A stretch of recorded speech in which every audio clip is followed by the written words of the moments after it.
The Fate of the Furious is a groundbreaking film based in the depths of reality, and within its action sequences, this masterpiece truly pays respect to the laws of physics. And apparently Tyrese and Clint Eastwood's kid hack a freaking nuclear submarine.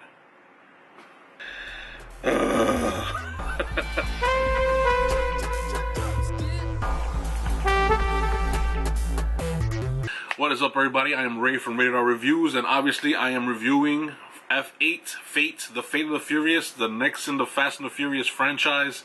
That is way too many freaking F's without cursing once. Did I curse? No, I didn't curse. Okay, that's pretty good. So, this story, again, follows Vin Diesel, or Dom Toretto, and his team, which includes Tyrese, Ludacris, Michelle Rodriguez, The Rock, the girl from Game of Thrones with the cool puffy fro hair. She is so wow. She's like super hot. They start off the movie in a cool little race that was actually really fun to watch. The Vin Diesel trying to protect his cousin down in Havana, Cuba, and he races for the car, and awesome race. I really loved that. The basic story is Charlize Theron plays the bad guy, and she plays a very good bad guy. So she pretty much blackmails Dom Toretto into doing her bidding into what she needs to be done, because she needs to collect certain items so that way she can control some sort of world government. And she needs Vin Diesel to get her all these things. Absolutely ridiculous. And one line she says, "Oh, your team is gonna go up against something that they can't handle." And, you know, of course, Vin Diesel, "What's that?" She's like, "You." You know, that's like kind of the selling line, the selling sentence of everything. Watching Dom Toretto kind of like flip out and hit The Rock's car, and it flips over. And you see that in the trailers. And the big wrecking ball coming down, I thought it was ridiculous, but it was so much fun to watch. I just started laughing. I was like, I've never seen that in that perspective before. So I was like, all right, that's fun. The one-liners by Tyrese screaming, "What the hell's going on? Oh man, you crazy? Oh man, oh, I'm gonna die." It just like kind of got on my nerves after a while. Like 1 or 2 was fine, but he did it like 9, 10 times. It's like, and what I did like is that they made a joke about like The Rock yells at him like, "Why are you always yelling?" And it's like, I found that funny. That kind of, just touching on the subject, I was like, okay, that made it better. So Mr. Nobody, played by Kurt Russell, recruits Dom's old team to try to catch Cypher, which is Charlize Theron's character. And they bring on board Jason Statham's character from Fast 7. The Rock and Jason Statham have this like buddy thing now. I mean, at first they keep threatening each other, they kick each other's asses, and they fight a little bit and whatever.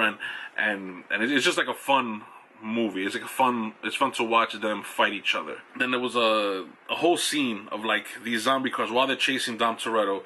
They all come out in their super souped up cars, and then Dom Toretto's in his ultimate souped up car, and they're chasing him throughout the city. And there's like 1,000 other cars that are being controlled by Cypher, Charlize Theron's character, and it's almost like zombie cars. So they hack all the cars, and they're going off all crazy and everything, which is actually really fun to watch. Again, they all shoot grappling hooks into the side and the front of the car, and somehow Vin Diesel, with him and his super ability on controlling cars and everything, he's just like turning the wheel and flipping the other cars over, because he has like 5,000 horsepower or something like that, whatever, that they kept talking about. I don't know if they were referring to their individual cars or his car, how much power his car had. And yeah, like he breaks the door out, and the door flies, and flips another car because of so much pressure and tension, and it was ridiculous but fun. I've come to terms that physics do not apply to the Fast and Furious movies. Maybe in the first one, but after like 4 or 5, nah, it just doesn't work. Then they're still chasing him, and Dom is being held. He's being blackmailed, and they know he's being blackmailed because this is not how Dom Toretto acts. It's not how he does. So they find out what Cypher is planning with Dom to steal the certain pieces they need to steal, because they need to steal one more piece, and that one more piece is pretty much a submarine with nuclear launch codes. So they come into this whole like Alaska. Oh, I don't know where they are. I forgot where they were. I know it was like mainly everything was ice. Everything was ice. Water frozen over. You see mountains in the background. A secret facility with submarines there, and pretty much a large military base. And only Dom Toretto could break in. Now the whole break-in with Dom Toretto in his car and everything, that was again suspend disbelief. You have to suspend your belief in physics because it doesn't apply here. Okay. It's just action scene after action scene, quick idea action scene, quick idea action scene. You know, the movie was fun, fast-paced, obviously. The storyline was kind of ridiculous, over-the-top storyline, but then it had like this underlining thing of family, where like just like all the other movies. Jason Statham actually was really fun to watch. They bring back some characters from other movies out of nowhere, like little cameos real quick. That was really fun. Those are all pretty much the pros of the movie. Fun, fast-paced, good action. It was funny, entertaining. And the story was so over-the-top ridiculous, you're just like, whatever. Like, yeah.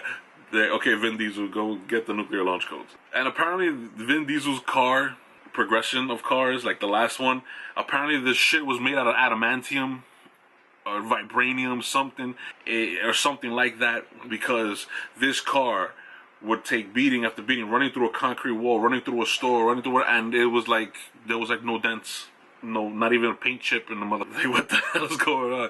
But it was a cool action sequence. It was fun. All right. The comment that I had to like get at about the movie is they introduced a new character, which is working with Mr. Nobody. He resembles the Brian character, the Paul Walker character from the previous movies. So I think that was like the shoo-in fake Paul Walker character, and it looks like he's gonna be in the next installments of the movie as well. You didn't really need another person to be introduced, but I mean, I don't know. I guess they needed another pretty boy behind the wheel driving shit. I don't know, but I thought that was like, nah, that was kind of like I didn't like that so much. Kind of left it with a bad feeling. Anyway. I'll let that go. One thing I really didn't like, besides Tyrese yelling every single line, like, "Oh, y'all crazy! Oh, you're crazy! What's going on?" Every freaking time they cut to him in a car, I was just like, come on now. So Tyrese is driving this orange Lamborghini on ice. Okay, and he can't control the car because he's sliding on the ice and everything and all this crap. And then he goes onto the part of the ice that starts weakening and cracking because their trucks chasing him behind him, and they're like blowing up the ice ahead of him and everything because they want him to like sink it while they drive off. Ludacris is in a freaking tank with treads on ice, and so he shoots a grappling hook to the side of the car, into the door where Tyrese is, and Tyrese's car just like kind of like skips and then jumps right into the water, and then going to broken ice, and he's like going under, and the car is filling up with water, and he's like now is the time to scream, you know what I mean? And he's screaming and everything, and Ludacris is on the mic, and he's just like oh man, grab onto the door, because he grabs onto the door, and then all of a sudden Ludacris turns the tank and retracts the grappling hook. The door breaks out of the ice with Tyrese on it, and he's just going, ah! He's just surfing on the door. He's just surfing on the door through ice, like sideways on the tank and everything, and then they're still shooting bombs. They're still shooting freaking bombs at him. And you see him going through fire and all this shit. I'm just like, oh my god. So then Tyrese gets thrown off the door, slides across the ice a little bit, comes up. There's guys on jet skis that turn off to try to get Tyrese. They go after Tyrese, and then they're shooting at him. And Tyrese just protects himself with the door. Just mind you, his hand is totally out in the open, and they're shooting it. And the guys are getting closer. As they get closer, Tyrese throws the door down and whap, and just rocks one of the guys off the jet ski, takes the gun off the guy, and all of a sudden just goes, da, da, da, and takes out the other 3 guys on jet skis. So there were 4 guys on jet skis with guns shooting at Tyrese. All he had was a freaking Lamborghini door. I mean, I'm sure it was bulletproof, right? Because it came from a secret agency. I'm rationalizing this bullshit. In other words, he survived. Not a single gunshot. Not a scratch. The Rock comes and picks him up. Anyway, guys, my overall view of F8, The Fates of the Furious. I'll have to give it a number grade. I'm going to start giving number grading. I have to admit, I had a lot of fun watching this movie. I would definitely watch it again, because that's the point of a movie. Whether it's a drama, a thriller, a horror, whatever genre it is, you have to be entertained. And I have to give the Fate of the Furious, I'm going to give it like a 8.7. Just because I laughed, I had a good time. The pacing was good. The action sequences were actually really, really entertaining. I loved the Rock and Jason Statham arguing with each other, and they were fighting back and forth. Everyone else was fine, was okay. I did like Vin Diesel's twist around character, especially when he came up with the mask and a bulletproof shield and the jaws of life to cut open cars. They should have done more with that, actually.